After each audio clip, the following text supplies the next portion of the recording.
DVR.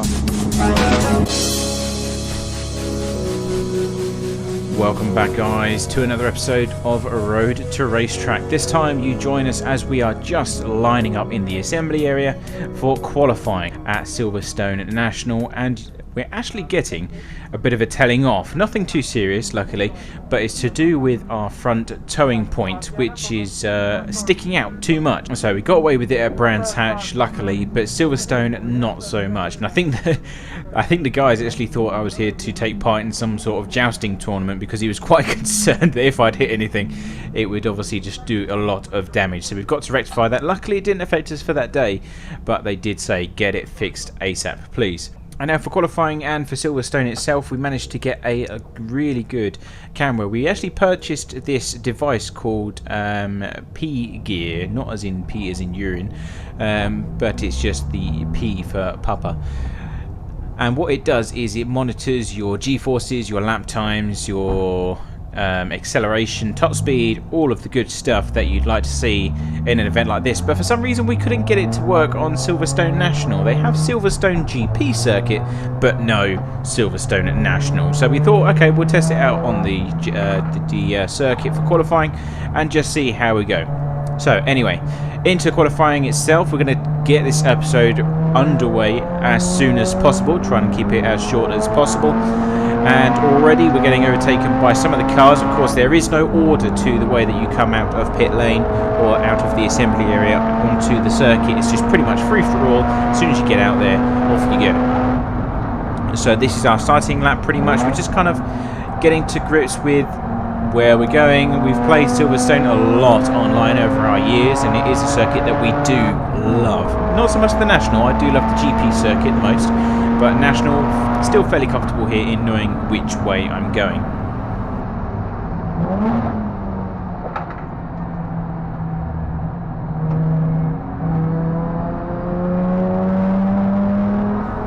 And a few things that we did do before this race as well is that we did update our tyres to Nankang NSR2s.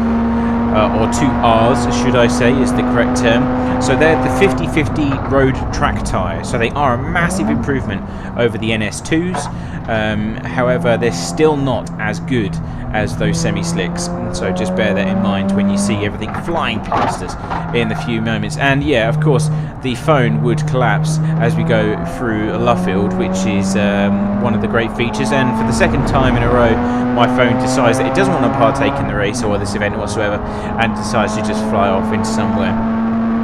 So we're switching back to the normal camera that we've got, and we've also got one attached in the top left of the corner, but that's only for the race because we've only got one battery for it, unfortunately.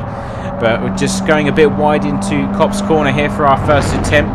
Bear in mind that these are brand new tyres. They will take a few laps before they start to rubber in, and you'll get that really good strong feeling. So what we do is, since we've gone off anyway on our first flying lap, we've allowed these two guys by. They're both Class C, and we struggled to find the gear there. In fact, we do a lot of yielding throughout the session. It's just try and find an open window that is working for us, and we actually end up going slow down between the entry to Beckett's or Maggots and also towards Luffield. And another thing that we have done, as you can see next to the steering wheel, we have attached our timer. If those of you that are watching Brands Hatch in the previous episode, you'll know that we basically was completely blind in terms of how long our pit stop was, when we needed to come in, when the window was open and closed, etc. So this time we just got some double-sided sticky tape, whacked that bad boy on there, no more timing problems.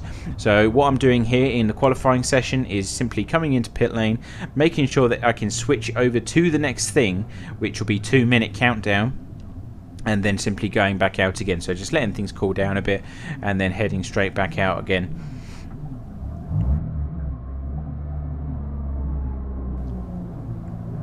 Also, it's a good indicator for me to find out where the teams have placed themselves for the day. You know, in terms of where they're going to be stopping, and I know kind of what ground is going to be available for us.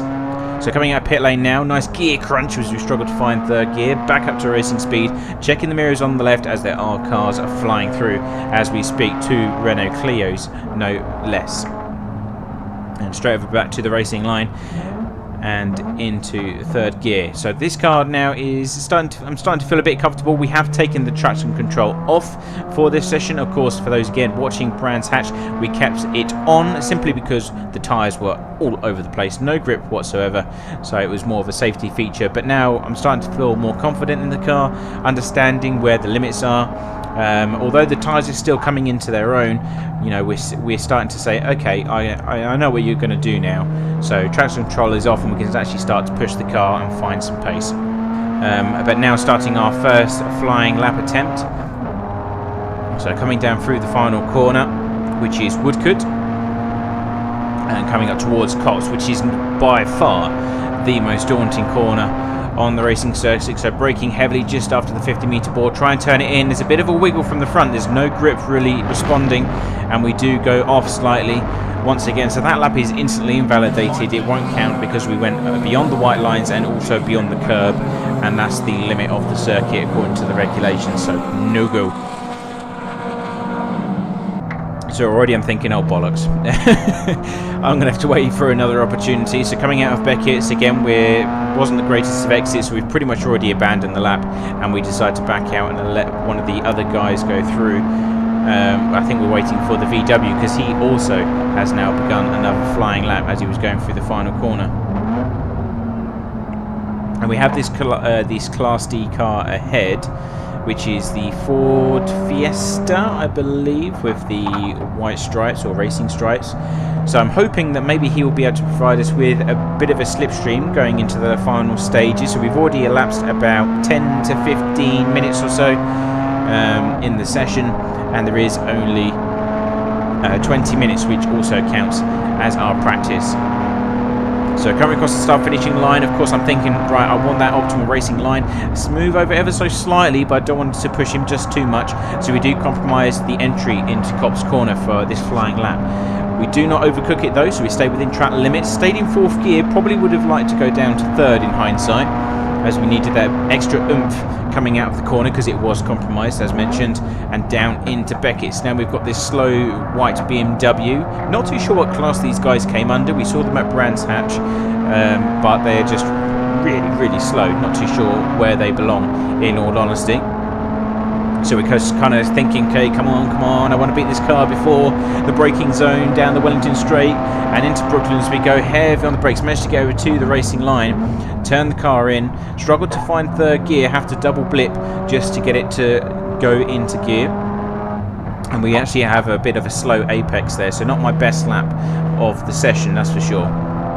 Try and tap the throttle, get a bit of preload working for us. It turns the car in quite nicely here at Silverstone, so I will be taking it into the next round when we go to the GP circuit in August. And now coming up towards Copse once again, so that's one lap completed now, and it is not perfect by any means. Coming through Copse once again, trying to push the limits, just missed the apex ever so slightly, turning the car in, use a bit of the curb, but we're still within the limits. I shake my head a bit slightly there, thinking, oh bloody hell, this is going to go a bit wrong if I keep pushing this way. But it just goes to show we are on the limit of what the car can do, and we are trying to discover what options are available to us going forward. Again, okay, exit through Beckett's. Probably would have liked to carry a bit more speed through, now that I can see the onboard footage, and an aggressive change up to fourth as it starts to grind the gears, as I'm trying to find some time as much as possible. Down the Wellington Straight, looking over to the right hand side for that braking apex into Brooklands. Got a Renault Clio ahead, he's trying to set himself up for the next lap by the looks of things. Again, I would have preferred a bit more speed coming into the corner itself, maybe braking a bit later, and that would have allowed us to have that better entry into the corner itself, the apex. Then through Lovefields and accelerating out. Checking my mirrors, making sure, you know, we've got enough time to play with here for another attempt at this. And it wasn't my fastest lap again. I mean, looking, now that I've had the option or the opportunity to look into the race, I was carrying a lot more speed going forward. But here is another lap then. It's our third flying lap. So this is pretty much, you know, everything's up to temperature now. Nice exit through Copse this time, staying in fourth gears because we don't want to interrupt that momentum going down towards the braking zone. Beckett's a bit later on the brakes here, had to triple blip into the gear that time, and just yeah, not carrying the speed through Beckett's as much as I would like. Watching this back, staying over to the right hand side, watching out for this Toyota Celica who's coming up the inside now. So this actually just catches off a tiny bit, and it does compromise the lap ever so slightly. But in all honesty, it was a much better line than what we was doing on the last 2 laps that we were doing. Nice early acceleration out of the corner, and a good opportunity for you guys to see the difference in class, as you can see them basically disappearing very quickly down the road across the start finishing line there.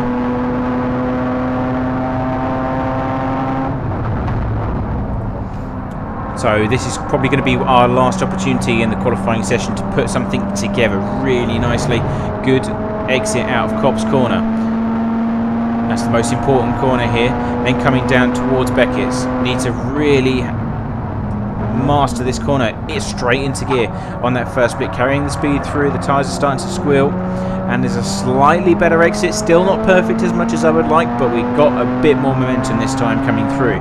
Then we're coming behind this green Fiesta or Focus, whatever it is, and in the slipstream trying to get that momentum, but it's going to interrupt the braking zone into Brooklyn, so we have to take the inside line. Still carrying that speed through. Bit of a wiggle from the car because I'm turning in sharper than what is typically used. Into the final corner, which is Luffield, using the throttle to blip and get that turn in, and hammering down because we want that straight line speed.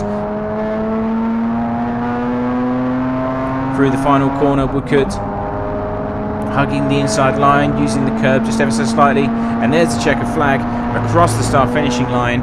And that is your qualifying session there, ladies and gents. So not the best performance as much as I would have liked, but certainly not the worst either.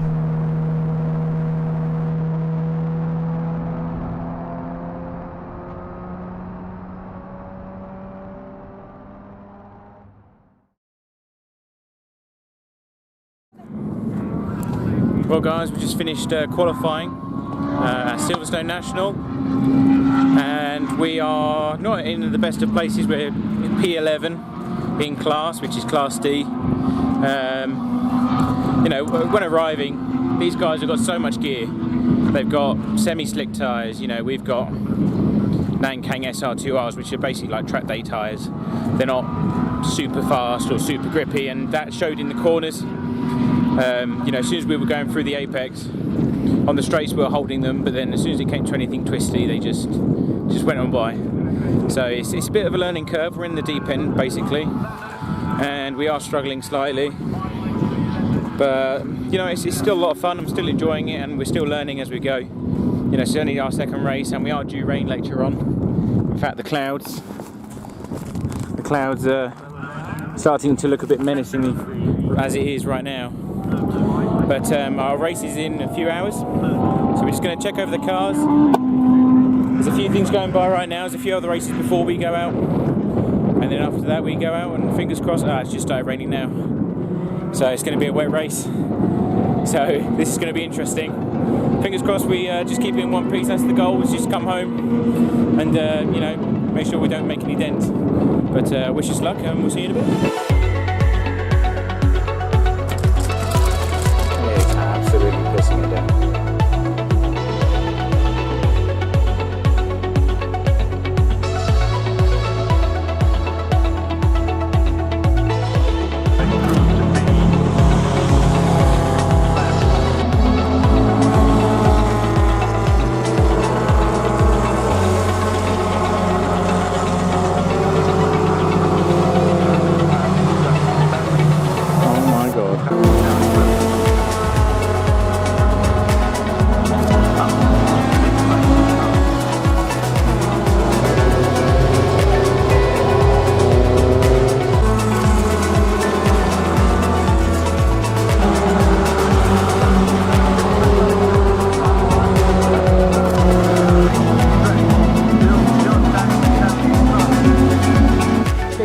We just found this little car. I think it's a lot faster than mine, to be honest. Just passing the medical centre. Hopefully we don't pay them a visit today, but who knows. Good news, the rain has actually stopped for now.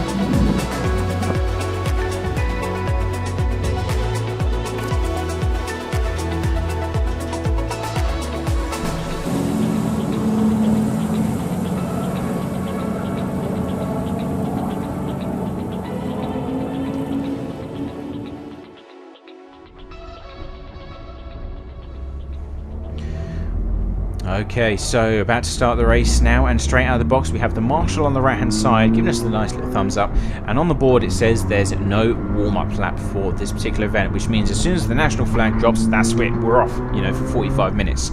And so we're instantly starting to warm up these brakes as much as we can, so accelerating and then just applying the brakes and just trying to build up some sort of temperature into the system before we get going and racing. Also got the P gear device working lovely here. As you can see, it's got the location, the temperature, and also the speed and G-force. Unfortunately, wasn't able to find Silverstone National as an option for the overlay, which would have monitored our lap times and comparison, etc. Our delta, hopefully.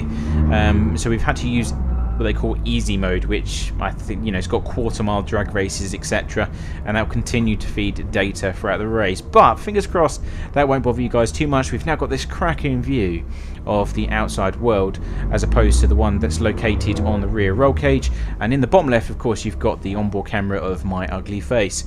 So fingers crossed that won't put you off too much. In the meantime though, the grid is starting to get lined up ahead of us and pointing the grid positions. Similar to Brands Hatch, is going to be a 2x2 formation, which is slightly offset from one another, makes the, or utilizes the full width of the circuit. So we're just waiting for the guys to be lined up as he's telling them to move across, and I'm instinctively going, well, I'll be just behind the Hyundai then, won't I, because I'm an idiot. And then the marshal starts running. It's like, no mate, get your ass over here, this is where you belong. I'm like, yeah, okay. So already starting to annoy the men in orange by the looks of things. But we are finally set up. We're alongside this Citroen Saxo with orange wheels, which we saw frequently at Brands Hatch. And now we're just waiting for the start of the race as the last few cars line up at the back of the grid and waiting for race control to give us the green light. There's me starting my stopwatch with that little green blip, starting the countdown from 45 minutes. I know, you know, that it's going to be a few seconds, maybe potentially a minute out of what we are, but it's accurate enough for me to use as a reference. Building the revs, waiting for the national flag to drop and the green light, and we're off instantly. Nice, good start. Started to get some good ground on the next car in the order, which is this Ford Fiesta. The Hyundai ahead, also on a belter as he dives down onto the inside. We opt for the outside line because we don't want to get involved. Citroen Saxo with the orange wheels follows suit, as does also the Ford Fiesta. We, in the meantime, get stuck in a 3-wide situation here through Copse Corner, and we absolutely box. We lose quite a few positions. Not the best start, unfortunately.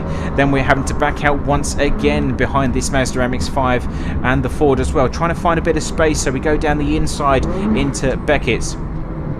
Change up to third. We're still too wide going through the corner, so we can't hit the apex, and that compromises our exit just ever so slightly as well. So we're actually down by a few positions, I believe, maybe 1 or 2, starting from P11. The Class C Renault Clio, who's not in fight for position, goes flying past, and I shut the window because I forgot to do it on the start of the grid. Anyway, coming into Brooklands for the first time, the Mazda Rx8 taking a very wide line there.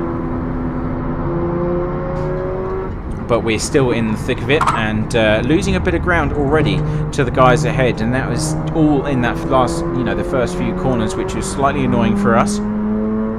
So I'm now desperate to try and make up for lost ground. I don't want to be left behind like I was at Brands Hatch, where we just hesitated too much. So we're starting to get a bit more aggressive in what we're doing here. So looking down the inside already, trying to get up to the Mazda MX-5, and here comes the Porsche Cayman, which is the one that span out at Brands Hatch. We get the MX-5 down on the inside of Copse. However, he is going to play it defensive on the run down to Beckett, so we try give him enough racing room, braking heavily, but however we will have the inside line. Change down to third, and already we are off and accelerating onto the main straight.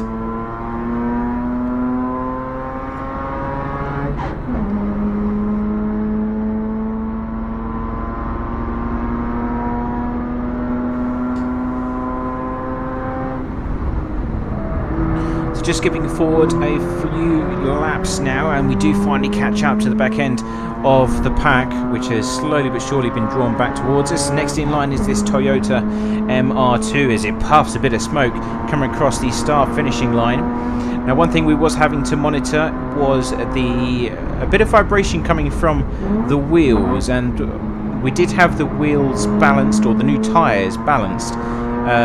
But anything over 100 miles an hour, there was a slight vibration coming through the steering column, so clearly not balanced too well by the mechanics. So that is rather disappointing, but we kind of work around that as best we can. You know, it's not too severe. And the Toyota MR2 now going very wide on the exit of Beckett, so that gives us the inside line. He changes up a gear. Of course, the rotary doesn't have such limits, up to 9,000 RPM down the main straight. I can hear that slight vibration starting to come through on audio if you just listen very closely. And braking side by side, and he actually goes very deep into the braking zone. We have to take avoiding action by giving him a bit of room to play with.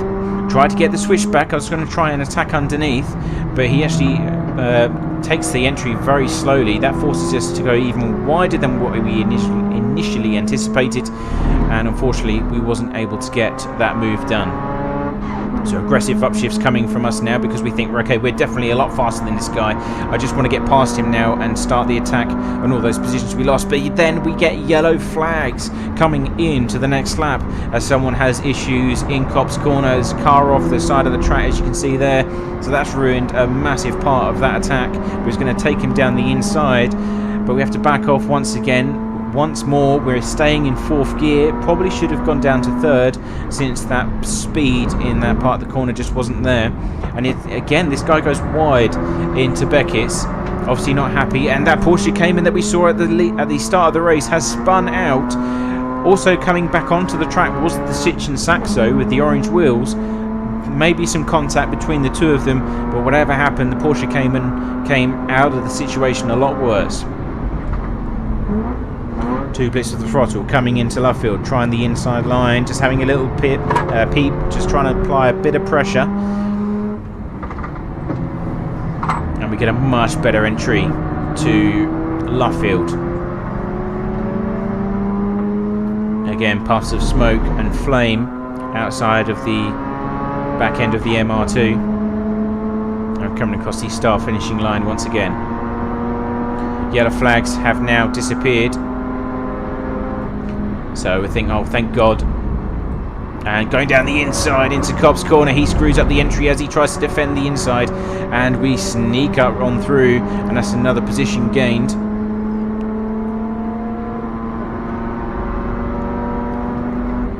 But he's coming straight back at us under the braking zone. He had that inside line. It was still side by side at that point. Good trackside view of the action though, as the MR2 takes that position back. That, however, does mean we get the inside line as he goes wide once again.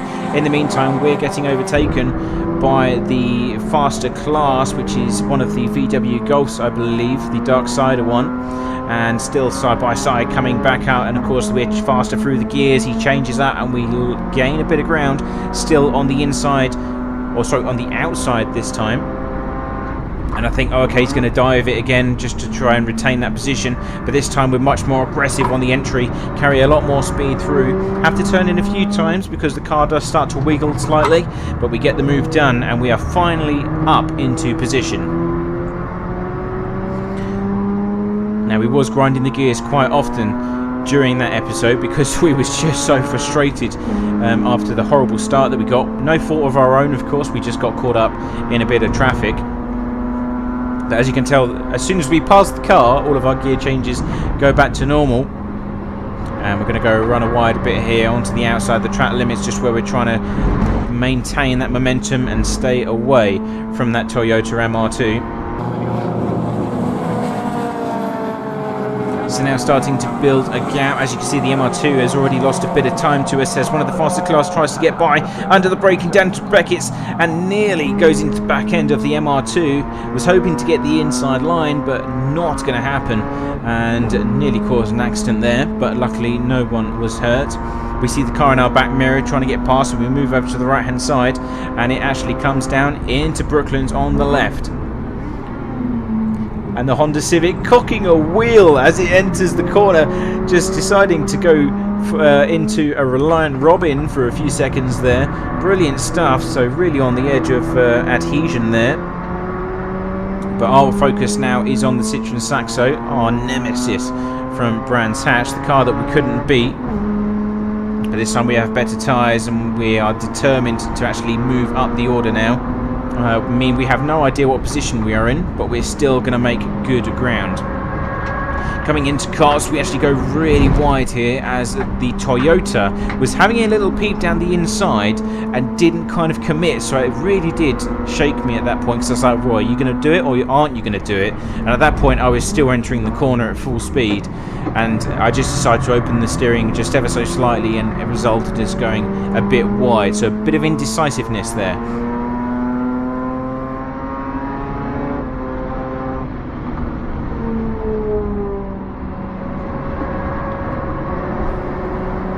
Now there is 2 cars ahead that I can see that are for class position.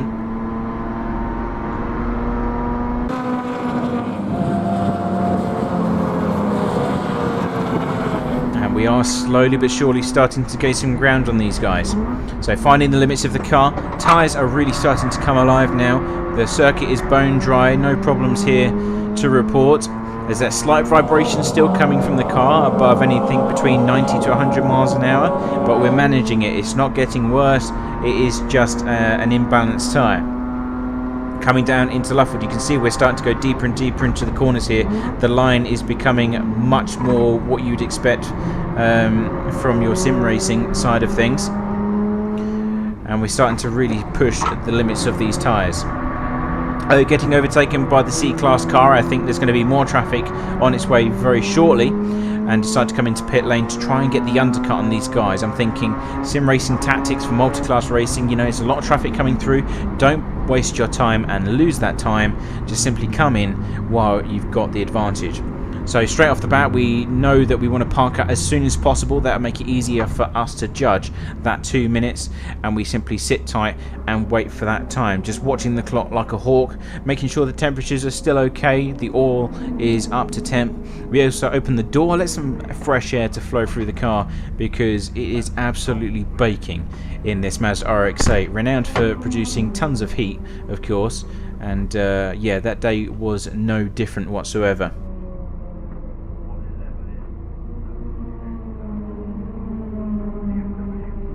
So we're finally making our move now, just a few seconds left on the pit stall. We do give it a bit more time than what we did at Brands, just a bit of leeway, that safety net, to make sure we didn't get a penalty. Oh yeah, for those of you that don't know, we did actually get a penalty at Brands Hatch because our pit stop was 2 seconds too short, but rules be rules and all that, hey?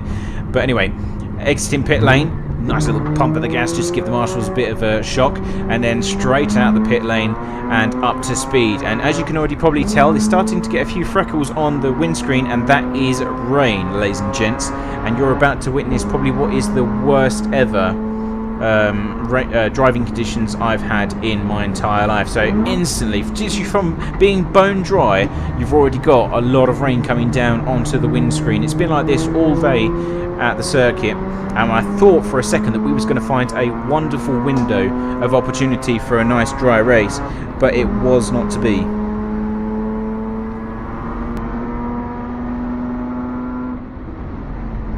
So the rain continues to come down onto the circuit. We're now catching up to the back end of this Porsche Cayman, who is in the next class up. And we saw him at Brands Hatch. We know that he does struggle a fair bit. Nothing against him, but he might be nurturing a problem again. But we are catching this guy coming through Luffield, accelerating nicely out of the final corner. And we're searching for that grip. We're not too sure what the car's going to do, where the limits are at the moment, so we're just kind of dipping our toe in the water, quite literally, seeing what the car does and seeing if we can push it just a bit more and a bit more each corner. But coming down into Copse Corner, braking nicely behind the Porsche Cayman, nice and early, and he overcooks it, can't get this car slowed in the nick of time, and if you listen very closely, he does actually spin. So me looking over to my left there thinking, what on earth is that noise? It turns out he did actually start to rotate towards us before counter-steering and spinning off the circuit in the opposite direction. I didn't know this at the time. I just thought, oh blimey, you know, something's gone on there. But as you can see, the conditions are not improving whatsoever. In fact, they're getting really, really bad and treacherous. Now coming under the bridge, and from corner to corner these conditions are changing. So what I've learned in for the exit of Beckett's doesn't apply to Brooklands, and you'll find that out in just a second as we come down into the turning point. Touched a little bit of curb, and the car, as soon as I touch the gas again, you get a massive sideways slide going on. Luckily able to steer into it before it develops into anything too serious, but that definitely made my heart start to beat slightly faster, I'm not going to lie. Now, great opportunity for the guys now, as the safety car is deployed, as you saw on the right hand side of your screen. Yellow flags being waved, safety car deployed, and that's as a result of the Porsche Cayman going off at cops. Yeah, as you can see at the top of your camera shot on the left hand side now. So unfortunate news, but this really does hurt our race result, because unfortunately we've just served our pit stop. There's only one that you need to do, and we just served it under full racing conditions, whereas they're all serving their pit stop under safety car conditions. So we've lost a ton of time now as a result of this rain coming out so quickly and so suddenly. Yeah, you can see all now where we're driving. You can see the lines where all the spray is being kicked up, and this camera shot pretty much describes everything you need to know. The amount of spray, the ferocity of the rain coming down. I have never known anything like this in my entire life. So all the other guys are starting to explore alternative lines, and we actually end up staying behind the safety car for quite a long time, just waiting for the green flag to finally be announced again. The track's being cleared. During that time the rain does subside, comes down to a slight drizzle, so it was a very sudden and quick short downpour before finally getting back up to speed. I think we will do a few more laps behind the safety car before this point, and then we will be released. So I'm just kind of thinking, well, I need to warm up the tyres now. Make sure the brakes are still working.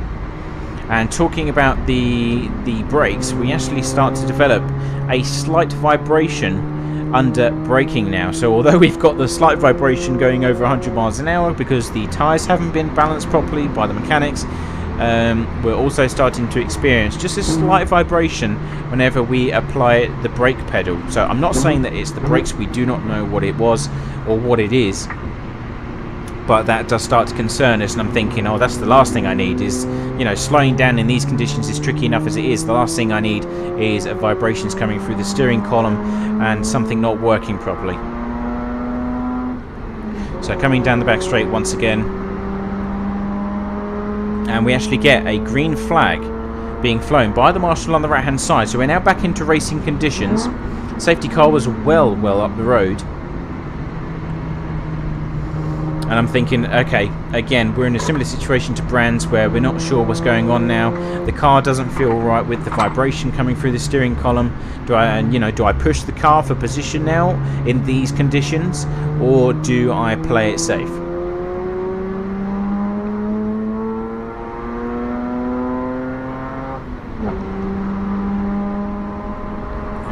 So slightly backing off through the final corners, a slight lift as the corner starts to kink more sharply to the right hand side.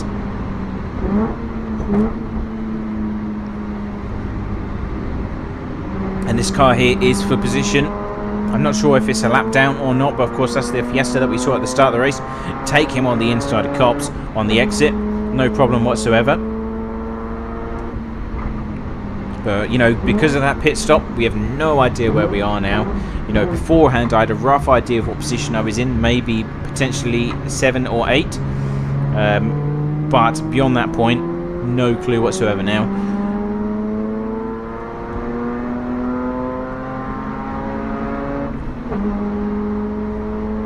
Coming down the main straight once again, we've also got this white BMW alongside this Toyota Celica.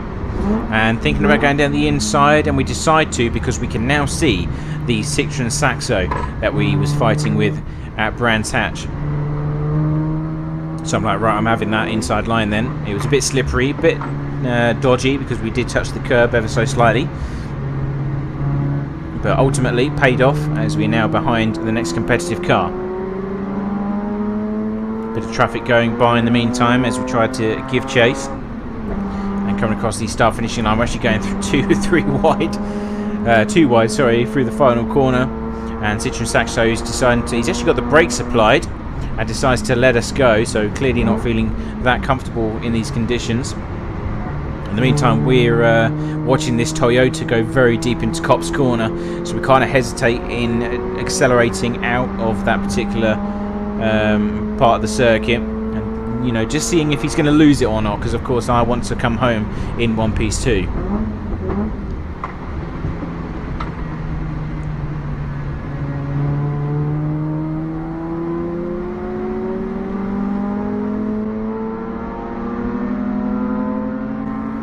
Talking about the conditions though, the car actually doesn't feel too bad. So we go side by side with this Ford who's now actually for position, I believe. He's got some rear wing attached to that thing, which I really do wish that I had.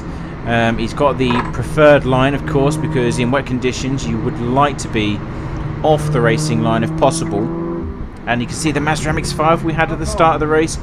He is not having a good day as he's parked it on the inside of Luffield.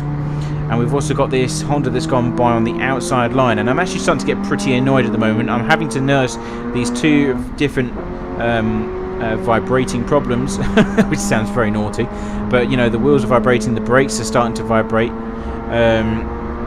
Although in the meantime I'm driving through what is basically a mist of water, and you can see in the distance the Honda actually loses it on the entry, and we start to really shit ourselves, to be honest, as we think, oh fucking hell, this is going to go south really quick. So we engage first, hesitate about the gear change, could put it into fourth, then to put it into third, and then just boot it out the corner before he has a chance to recover or spin out any further.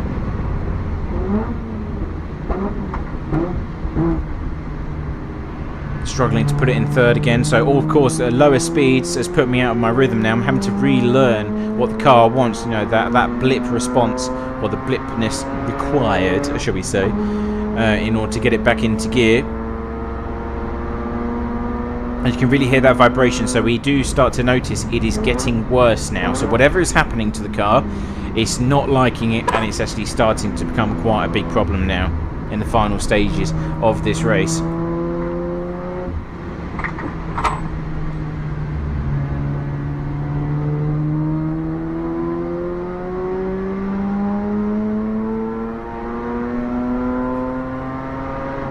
So we're now actually coming across the start-finishing line. That is the end of our race. We was able to nurse the car home just in the nick of time. The vibration was getting so bad, but we hang on in there and just brought the car home sensibly.